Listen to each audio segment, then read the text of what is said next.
Ito yung issue sa maximum suggested May retail bagong price. naisip ang Ang DA, DA.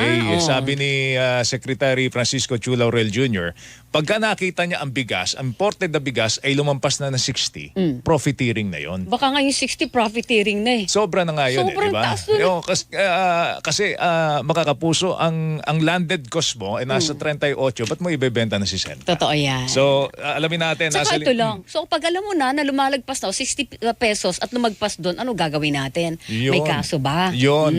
Sinisilip daw nila yung mga paraan kung paano mapapanagot itong mga profiteers na ito. Nasa linya natin si Ginoong Jason Cainglet, ang Executive Director ng SINAG sa mga industriya ng agrikultura. Sir Jason, magandang umaga. Si Joel Siweng po ito. Magandang umaga po.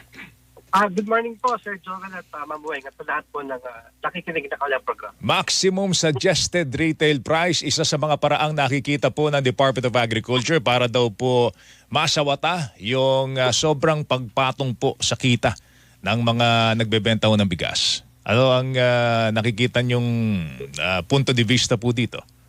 Ang tingin po natin, pagka sinabing max 60, parang sumuko na tayo dun sa hindi talaga mapababa ang presyo despite nung pagbaba ng tarifa. At sabi niyo nga po, landed cost is 38 ngayon.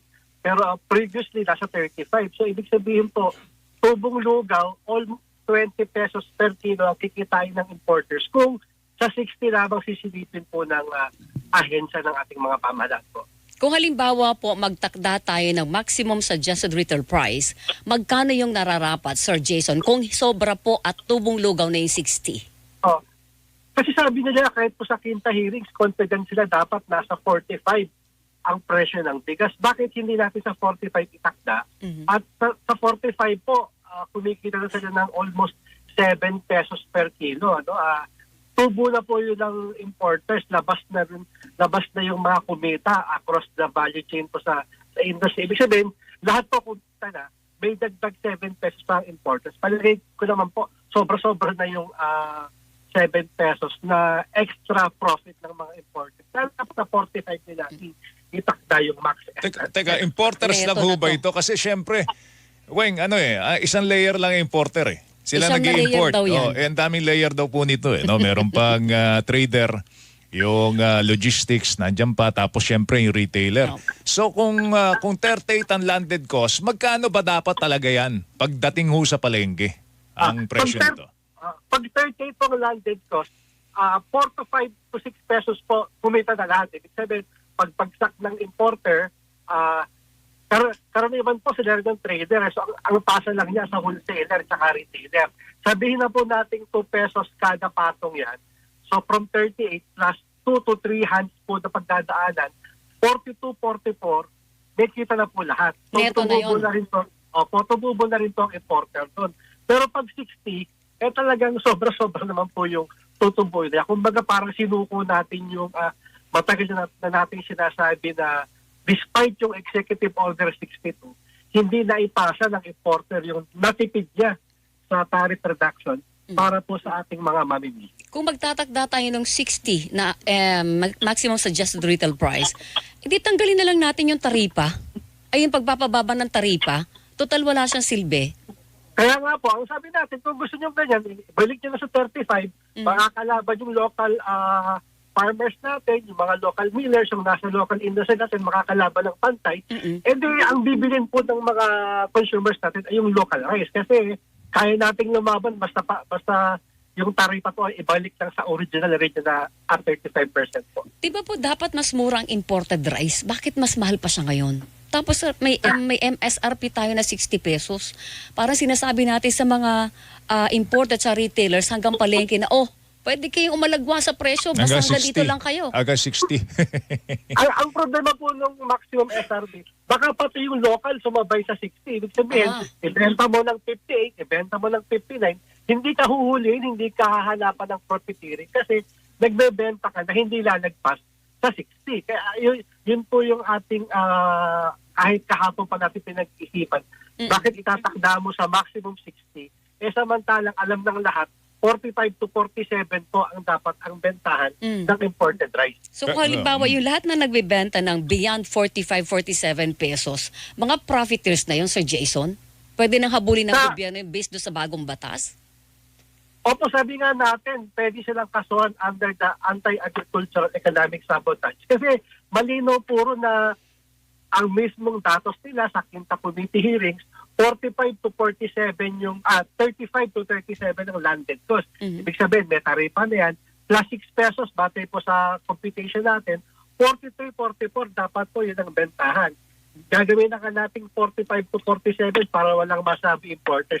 Paano po, wag nang lumagpas doon yung presyo. So kung ang sinasabi ninyo, magtatakda ng MSRP ang gobyerno hanggang 47 lang. Sana po sa 47 itakda kasi sinasabi naman ng DA, dun sa maximum SRP, hindi naman kasali rin yung basmati rice, yung mga special rice, yung mga Japanese rice. Ibig sabihin, ito yung talagang Miski na itaas mo, bibili ng mga parokyano ng basmati yan. Kasi, di ba, kaya naman nilang bilhin yun eh. Pero itong mga well-milled, yung regular milled wing, tapos, di ba, yan yung mga kayang bilhin ng mga nasa laylayan. Totoo. Ang dapat ay presyo 44 lang, pero binebenta mo ng 60, yun ang walang konsyensya. Opo, tapos, meron pa sila sinasabi na 100% broken. Ibig sabihin, ito yung durug-durug, parang yun ang ibebenta sa halagang 40. Kahit po baka yung ating mga alagang aso at pos, hindi kakain sa sobrang durug po. Kumbaga, wag naman sanang i-promote yung 100% broken. Kasi po, tayong Pinoy, basta masarap ang kanin, kahit walang ulam, pwede na. Wag naman po yun daw po yung ibebenta na sulit rice hindi ba? Yung 100% broken. Opo, medyo, kumbaga, parang nakaka-insulto naman na ang ipapakain natin sa mga Pinoys ay yung 100% broken. Samantalang, pwede namang makabenta ng murang imported rice sa halagang 45 pesos po kada kilo. 45 pesos kada kilo. Okay. 45, 47, no? Anong tingin yung pinakamainam na solusyon para mapababa? Kasi alam ko, ang gobyerno lahat na Sinubukan iniisip para mapababa. Anong suggestion ninyo sa Sinag para mapababa ang presyo ng bigas?